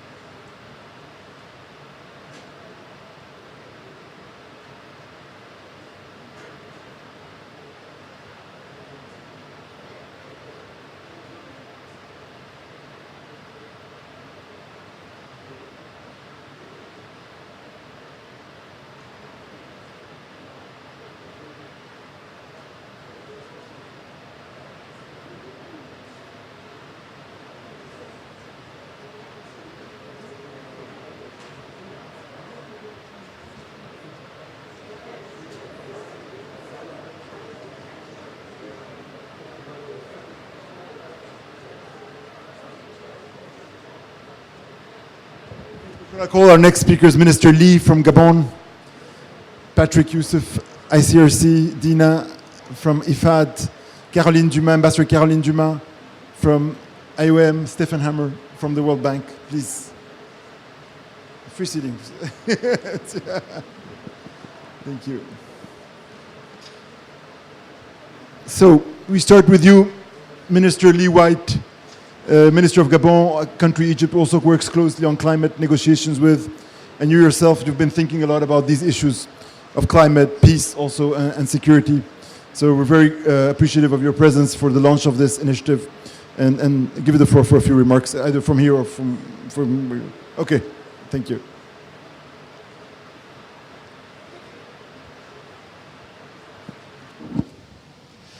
Hello, good morning.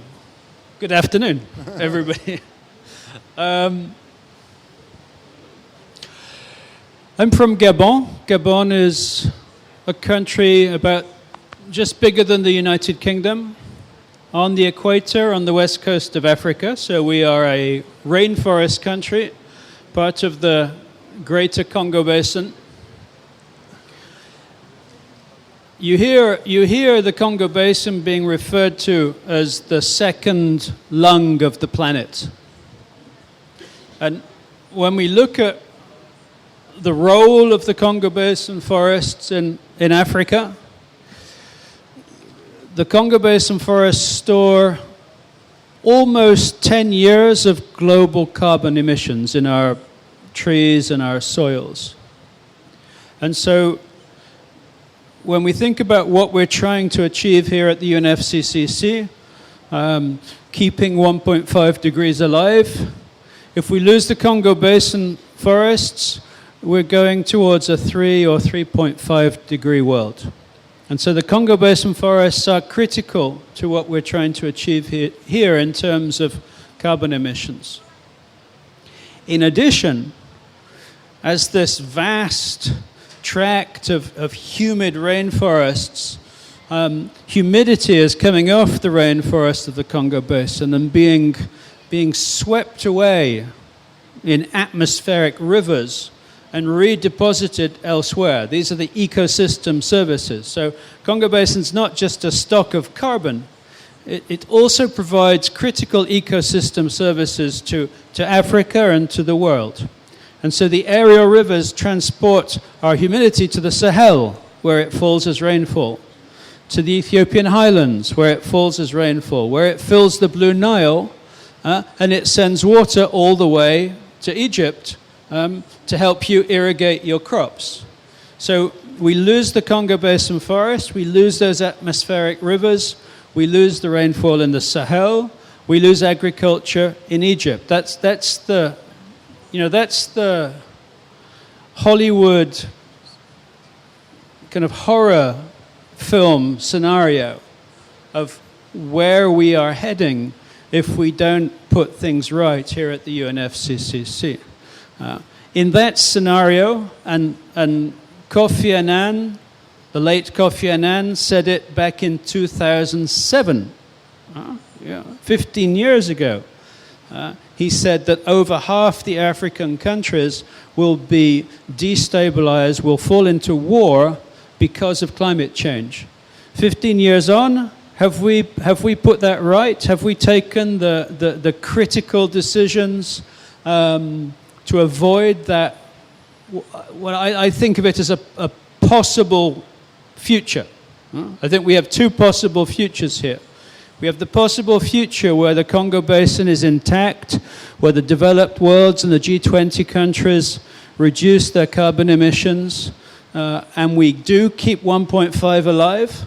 And ideally, we then get down to 1.4 and 1.3, and we drag ourselves back, because I can't sort of put a scientific number on it, but I would predict that for every 0.1 degree we increase, that probably puts 20 to 25 million African lives at risk. We have 22 million people threatened by starvation in the Horn of Africa right now. in a drought that is severely exacerbated by climate change. And so on the African continent, where climate change is a life and death issue, on the African continent where climate change is absolutely a peace and security issue. Gabon, as the chair of the UN Security Council last month, held a debate about the impacts of climate change on peace and security in Africa. And multiple countries told us it was not something we should talk about in the Security Council, we should talk about it here. But I think this, in my 15 years in the UNFCCC, this is the first time I've actually participated in a debate about climate change and peace and security. So I congratulate our Egyptian colleagues for your vision. It's great to be talking about it in a side event, but perhaps we need to get it into the negotiations in the future, because the Security Council isn't ready to move on this issue. So thank you, everybody. Thank you. And let's do what we need to do to make sure that it is not a peace and security issue in Africa. Thank you. Thank you. Impressive numbers and on this issue that really cannot leave us indifferent. Thank you so much, Your Excellency. With the permission of the speakers, can I give the floor to Dina Saleh from IFAD, as she has to leave us shortly. And IFAD has been a partner of this work and growingly engaged on issues of climate change and conflict, and a partner also of the Aswan Forum. Over to you. Thank you. Thank you very much, Ambassador Abdel Latif and distinguished excellencies. It's a pleasure, and I do apologize. I have to run to another panel just after this. So first, I would like to congratulate the COP27 presidency for this, the launch of this initiative, and also the compelling words that we've just heard from His Excellency, I think, sets the stage. And this represents a critical call to action in a space that, despite its importance and urgency for poverty alleviation and sustainable development, has seen little coordinated and transformative action. As we just heard, the Sahel and the Middle East, North Africa regions are some of the worst affected by the twin challenges of climate and conflict. Thus, it's fitting and important that COP27, through its focus on adaptation, also examines the linkages between climate and conflict. Over more than 40 years, Egypt and IFAD have built a strong partnership for investment in Egyptian smallholders and rural people, making IFAD the main financier of Egypt's agricultural sector. Further cementing this partnership, some of you may have heard of the Nawafi program, which was launched a few days ago. IFAD will lead the food pillar of the government's nexus of water, food, and energy program. With this experience, and as the only international financial institution exclusively dedicated to investment in the rural poor, and as an assembler of finance for the rural development, IFAD feels and believes it has unique ability to intervene at the climate and conflict nexus through long-running, forward-looking programming. Ladies and gentlemen, as we heard from Minister Shukri this morning, the studies are there, and they confirm from the IPCC that with high confidence that there is a growing body of, a growing linkage of between increased temperatures and drought to conflict. To give you a quick example, a 1 degree Celsius increase in temperature is more likely to lead to a 4% increase in conflict. So there is that, and it is studied and proven. So although critically important, climate adaptation, resilience building, and peace building cannot be achieved solely through humanitarian responses or climate financing alone. They require sustainable and durable solutions and long-run commitment to vulnerable states and people. Through our portfolio of loans and grants, including our instruments at IFAD, we do have a facility known as the Financing for Refugees, Migrants, and displaced persons. We have another also instrument called Enhanced Adaptation for Smallholder Agriculture with a 500 million endowment. And this is expected to address and target adaptation for smallholders. I would like to continue speaking about what we do in IFAD, but I know that I need to make this quick and also give the other panelists a chance. But I wanted to say that what we have seen through the studies that we have done, and this really shows you the magnitude of what we're talking about, really channeling the financing and focusing this to really the adaptation and to smallholders. If you know that only 1 of 15 countries are the top recipients of the funds in the combined group of fragile and extreme fragility was the DRC. And that is astounding, because if you see that all that climate financing, the trillions that go out there, only 3% of that goes to agriculture, less than that for adaptation. So this is really for us a call for action. We do need to do more. We need to bring it to the stage, as His Excellency said. So what have we found, and I think this calls also on the initiative that is being launched, is that going forward, the challenge for institutions like IFAD and countries and all development actors is developing this in a sustainable and efficient integrated approach to development in conflict settings, and applying and adapting it to the specific challenges facing conflict-affected communities. This will require, first and foremost, partnerships. These partnerships will require, on the side of financiers, more risk tolerance for intervening in conflict settings where payoffs are more uncertain and failure more likely. For practitioners, it will require breaking the silos in institutions and across institutions by bringing climate researchers into peace-building research, by increasing synergies and collaboration between humanitarian aid and development practice, and by empowering local institutions as equal partners in donor-funded investments and activities in conflict settings. So just a couple of last points. What we have found in our studies, it does show that, and actually calls upon multilateral organizations to invest in capacity building. I think this is essential if we're going to move this agenda forward, especially in fragile and conflict-affected states, so that they can finance the climate financing. We need to integrate conflict analysis into climate finance projects. We need to carefully assess the local political, but also the social relations, and make efforts to involve the local population in planning and executing the investments.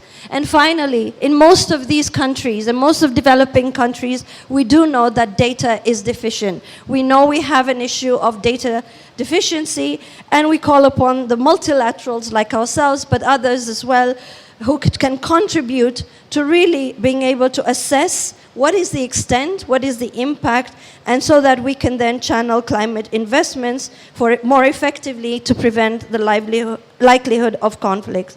With that, I would like to reiterate IFAD's appreciation of the COP27 presidency's leadership on this issue, and we look forward to working together with you all to innovate new solutions. Thank you very much. Thank you so much. Thank you, and great to have IFAD now engaged on this issue. Very much appreciated. Next speaker, Caroline Dumas. Ambassador Dumas is the special envoy for climate action at IOM, and IOM has been also a critical partner of the ASWAM Forum in ensuring displacement is part of the conversation on climate, peace, and development. Over to you, Ambassador. Absolutely. Thank you very much, Ambassador, Mr. Minister, Excellencies, dear guests and colleagues. Just a few words to say that, first of all, I am honored to be here today at that official launch of the launch event in the COP27 presidency initiative of that climate responses for sustaining peace.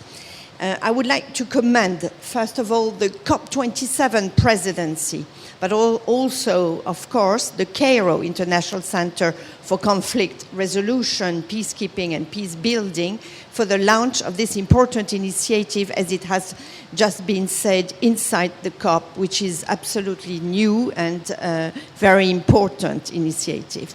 Through its advocacy for integrated climate responses as a way To contribute to sustaining and sustainable peace and development, the COP27 presidency has once again demonstrated its leadership and ambitious vision for climate action.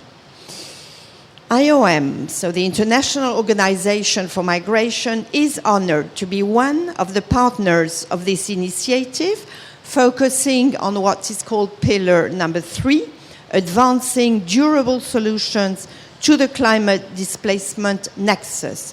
We look forward to working together to successfully implementing this pillar through action and knowledge sharing.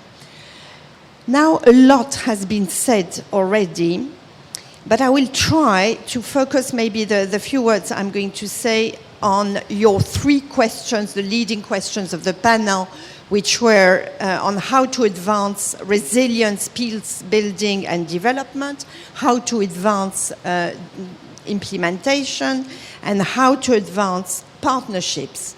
So first, the conclusions of the Aswan Forum for Sustainable Peace and Development, which took place in Cairo last June, called for pivoting the narrative on climate and security from threats and conflict towards advancing peace, resilience, and sustainable development. Indeed, we feel that we need to be vigilant about the language we use when discussing human mobility and conflict in the context of climate change, and be careful not to frame people on the move as a threat, leading to their stigmatization.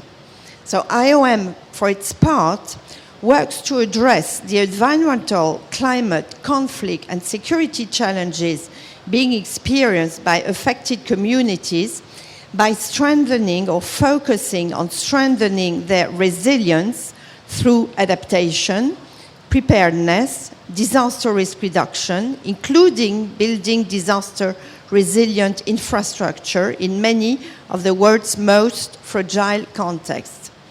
IOM strongly believes that if people cannot stay in their livelihoods, human mobility should be framed as an adaptation strategy, and people on the move should be provided with the necessary protection.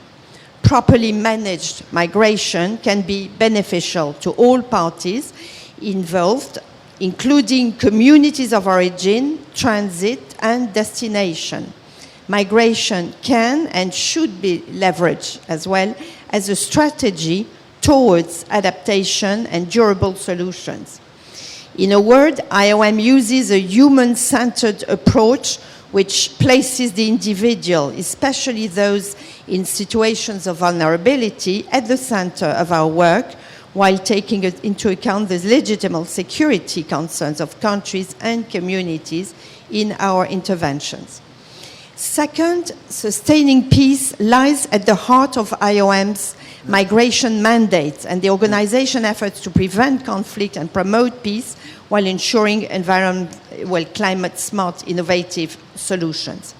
And building on more than 3 decades of work on migration, environment, and climate change, we hope to be able to contribute to the implementation of CRSP by bringing our experience in implementing holistic, innovative, inclusive responses to address the root causes of conflict, manage conflict triggers and dynamics, and reduce negative migration pressures. One of IOM's main priorities is to proactively seek to reduce exposure to risk, support preparedness efforts to minimize the potential impacts of crisis wherever possible. We also strive to prioritize risk-informed development, interventions which increase national and local resilience towards shocks and reduce exposure to vulnerabilities, leverage human mobility, including diaspora contributions. We try to provide effective and timely humanitarian and recovery assistance while implementing peace building and community stabilization activities. IOM tries also to address these challenges across the humanitarian development and peace nexus to achieve at least the SDGs. Simultaneously, if staying is not an option, IOM supports, again, expanding regular pathways for people impacted by climate conflict and security challenges to move safely and to ensure that migration can be part of the solution. Thirdly, IOM's core commitment to work with our member states, local, regional, national partners, as well as affected communities to develop and implement data-driven integrated climate solutions capable of supporting peace and addressing climate-induced displacement. We take an active role in supporting the Secretary General's action agenda on internal displacement alongside other UN agencies and governmental counterparts. We are working with IFAD, FAO, and other partners to implement a regional program on mobility, climate change, and water scarcity in the MENA region. And these are just a few examples of IOM works with partners from the local level up to the global level to achieve our common goal of sustaining peace in the context of climate crisis. So, ladies and gentlemen, there is a growing consensus about the need to act urgently in a concerted and integrated manner to address these adverse effects of climate change and their impacts on conflict dynamics, turning vulnerability into opportunities. If we fail to act on identifying integrated solutions while recognizing the relationship between the strong relationship as it has been, developed the whole morning between climate and conflict, the potential negative impacts on the achievement of the 2030 agenda are clear. There can be no climate resilient development without sustained peace, providing communities with the opportunity to invest in their own future, including with women and youth. Thank you very much. Thank you for your time. Thank you, and thank you for IOM's partnership with the CRSP initiative and all the work you do on this nexus at the policy level, but also at the field level. Our next speaker, Patrick Youssef, Director for Africa for ICRC. ICRC is the biggest humanitarian actor in the world and also is critical for this conversation and with a focus on Africa. I think it's very timely. Over to you. Thank you, Excellency, and I'm very honored to be part of this launch. Honored because of the excellent relationship we have with not only with COP organizers, but specifically with the CCCPA and yourself, a driving force behind a coalition of those who want to do good, but indeed don't find the pathways. And that's exactly where I think the CCCPA back in Aswan, and I was part of the Aswan Forum, and I truly felt the importance of bringing humanitarian perspective into a discussion that could indeed be looked at from only a development or a security angle. So I wanted to appreciate that. And in respect also to the intersecting issues around climate and conflict, this was a very prominent subject matter present at the recent discussion. So I just wanted to acknowledge that and appreciate the space given to a humanitarian organization seen indeed as only focusing on emergencies and working with local actors that today bridges the gap between indeed humanitarian and a long-term sustainable perspective.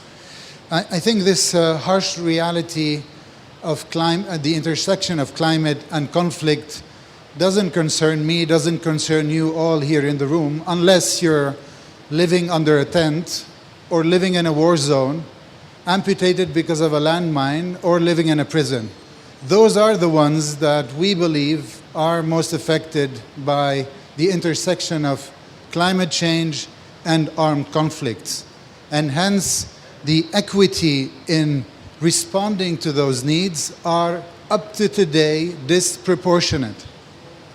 And I'm saying that because I'm speaking on behalf of the Red Cross and Red Crescent movement, tens and thousands of volunteers present in Mogadishu, in the north of Ethiopia today, but also in Pemba and Mozambique, living the impact of climate and conflict. I think the pillars of the CCCPA, and allow me, Ambassador, to be loyal to the questions that were asked, again, about the availability and the importance of aligning with this approach. They all, in fact, all the 4 pillars align with the ICRC approach as, again, a frontline operator, and speak to the context in which we are working. And I'm here referring to Somalia, for example. The minister here did not mention that her country will live in 2023, the 5th year without any rainfalls. Or, for example, the Sahel or Mali specifically, where indeed we're seeing the impact of climate change and conflict on food security, and I will come back to that.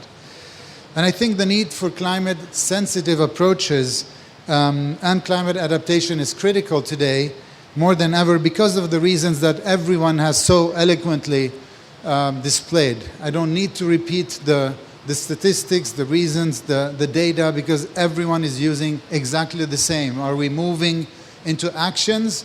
I think that's the CRSP, that's the initiative that will indeed help us catalyze our efforts and move forward, not with any actors, but with the right actors, building ownership from either states, local organizations, international actors, and those catalysts from multinationals and multilateral organizations.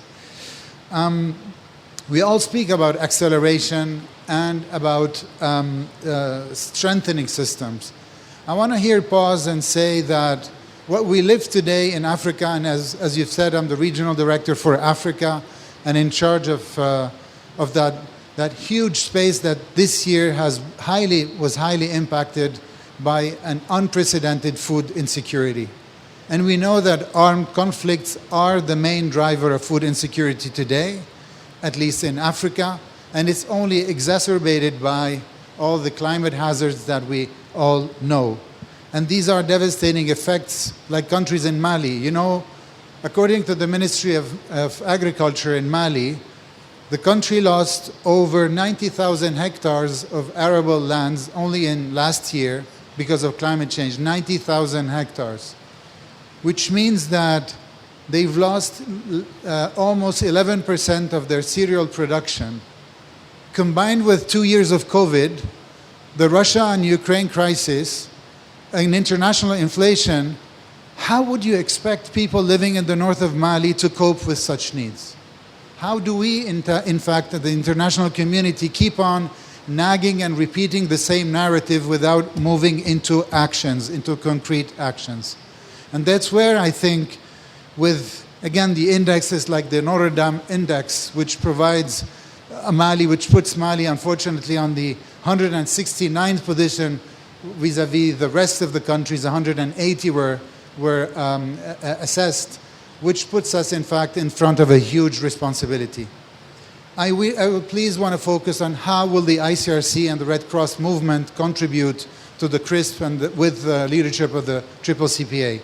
First, as we focus on preserving and restoring social cohesion. That's why we're embedded in the communities we work with. We don't go through implementing agencies and implementing partners. We need to be there in order to see the reality and speak to the needs that we see on the ground. Building bridges with development actors and IFIs, my colleague from IFAD, the World Bank, and so many others, the African Development Bank, have been extremely present with the ICRC to look at the risk that the armed conflict settings have induce on or impose on such actors and work together. And that's where we are, I think, collectively need to redefine what the nexus is about. It's not about bridging funds between development, humanitarian and development, but it's exactly about having the right group of people around, the experts around the table, to maximize the impact, and that I think is what CRSP is all about. I think supporting food production is what we need today. Those who think that putting food on people's plates to combat the food insecurity are wrong. If we don't believe, and that's one of the pillars of this impressive initiative, is to start thinking about sustainable solutions. And today, as opposed to providing 100 kilos of rice to a family that has been at war for 31 years in Somalia. Let's help them bring the right climate-sensitive seeds, help them create food production systems, and that's exactly where the DNA of development actors can, and where humanitarian actors can provide that bridge and take them to the places where they're unfortunately absent from. The last point I want to mention, and that's, I think, everything needs some courage in a way, that everything needs us to be shaken from our status quo positions and indeed to be a little bit more courageous and move forward.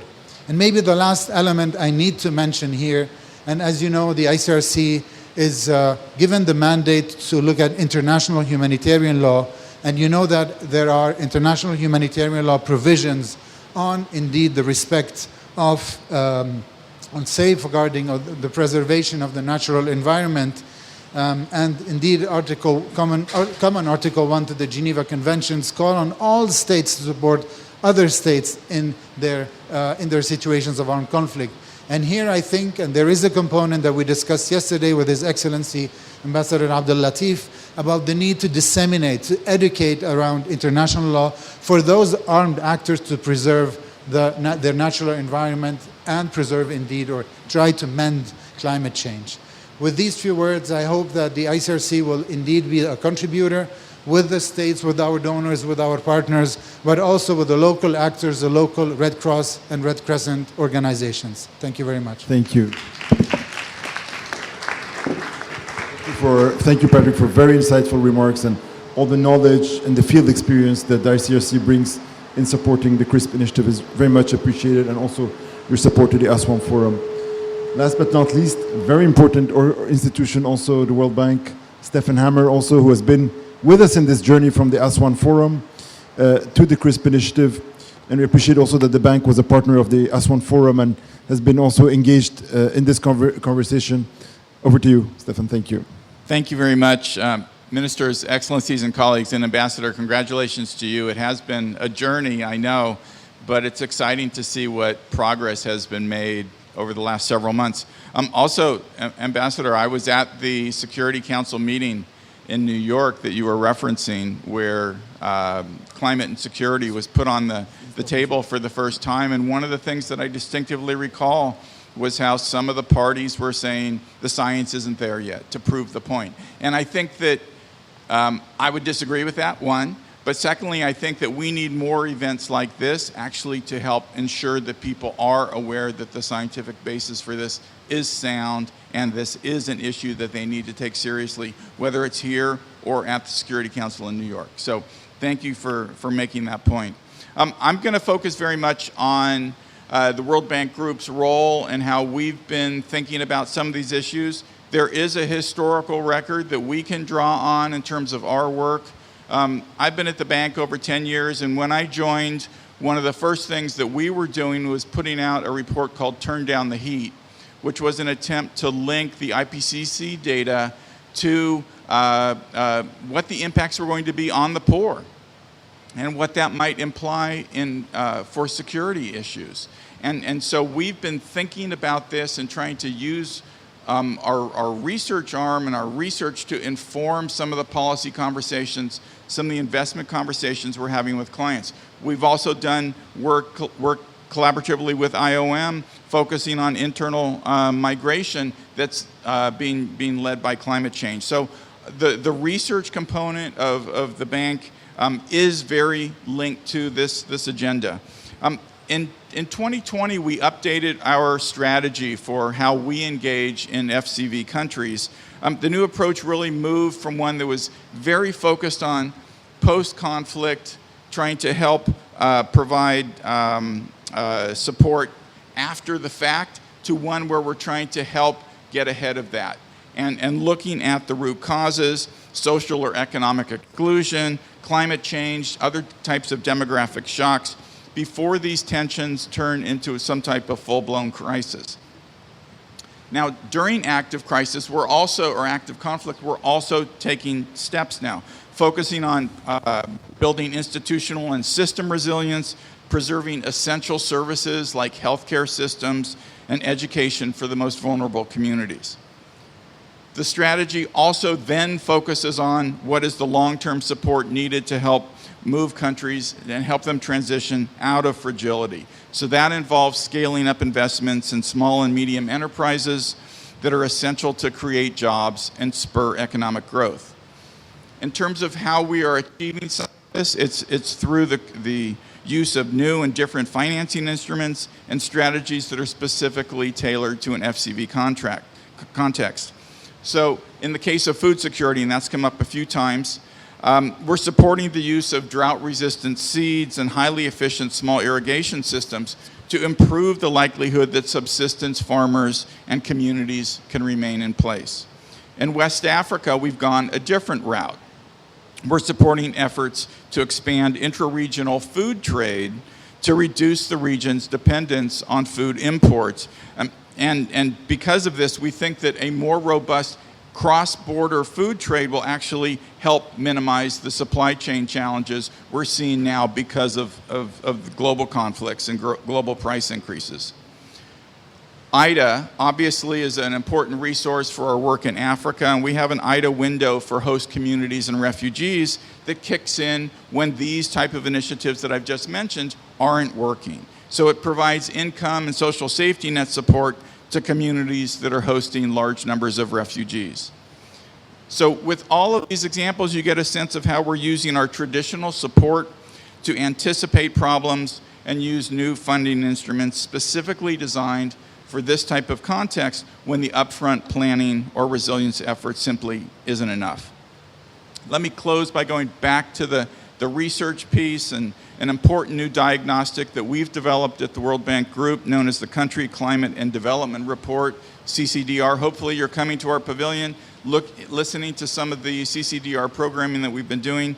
This is an attempt, and we're treating it as a core diagnostic, meaning we're going to do it for every single one of our clients, and we're going to do it every 5 years. So we're going to constantly look at what is the current situation, and then overlay in terms of growth, in terms of poverty, in terms of trade, and then we overlay climate on top of that. Do those baseline circumstances get better? Do they get worse in some way? How is that going to link back to, again, the challenges that countries may be facing today, whether it is security, whether it is growing drought, et cetera.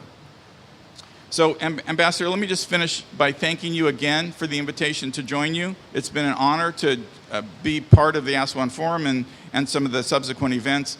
This conversation sends a really important signal to the development community that this climate security nexus is something we must be focusing on. And one of the things that I can say quite proudly is that the World Bank is doing that through the way we've begun to think about the larger climate and development nexus, of which this is going to be an absolutely critical piece. So thank you very much. Thank you.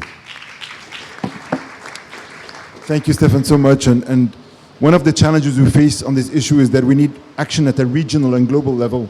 And often funding is national, action is national, but the bank is also thinking regionally. And I know one of the climate development reports you've mentioned was done for the Sahel, in particular, as a regional report. So that's very much. We're coming to the end of the official launch of the CRSP initiative and of this panel. And I want to really thank wholeheartedly all our speakers since this morning, Minister Lee for his leadership on this issue, working with Egypt and African climate negotiators. A lot of hard work, and I think for the next week is going to be the very challenging part. But with the addition of loss of damage agenda at the beginning of the conference was a positive signal that things can move forward. A couple of months ago, when we did the ASWAN Forum with the COP27 presidency, we were not sure if this was a timely thing to do, to have this conversation, given the global landscape, geopolitical tensions. But I think the launch today, the feedback we have received, has really vindicated that this was timely and necessary to do. And we're very delighted that it contributes to collective action. And we look forward to continuing to work with all of you now in the most challenging part, which is take this initiative forward, operationalize it through a number of deliverables. And we already have identified some of these deliverables under the different pillars. They're very specific and concrete. For example, guidebooks on bringing adaptation and peace building together to make them work in sync, and other specific measures around that. So we will be continuing that work in consultations with all the partners. I just wanted to seize the opportunity to mention some of the partners that will not be able to stay at the end or are not speaking at the panel who have joined also. I want to particularly mention CGIR, important for food security, and also important research organizations and other UN agencies, UNHCR in particular also for mobility, CIPRI, Stockholm Forum, very important actor also in security. Munich Security Conference has also joined as a partner to the initiative, NUPI, Norwegian Institute of International Affairs, and IDMC, and we continue to be engaged with others, organizations working in this field, including, for example, the Global Peace Index. We will be continuing to invite countries to join and partners to join the initiative in the coming months, because the COP presidency continues to all this next year, and we will be taking the initiative to other forums, and we welcome to take to your fora also, whether the Fragility Forum of the World Bank, the IOMs, ICRC, and it's bringing you here, but also taking the message back to the other fora. At the end, I want to thank all the organizations who supported this. Particular thanks to UNDP Egypt office, but also UNDP team in New York, Catherine Wang, sitting with us, despite she was not feeling great. Thank you all for all your support. Of course, the team at the COP presidency, Egyptian COP presidency was instrumental, Minister Shukri, instrumental for this to take place today. So their support of our chief climate negotiator has been instrumental. And last but not least, my colleagues at the CCCPA, if you could raise your hands, my colleagues at the Cairo Center for Peacekeeping, they really carried an immense burden they did a lot of the work to make this happen. So thank you again very much, and let's take a picture for the final panel. Thank you.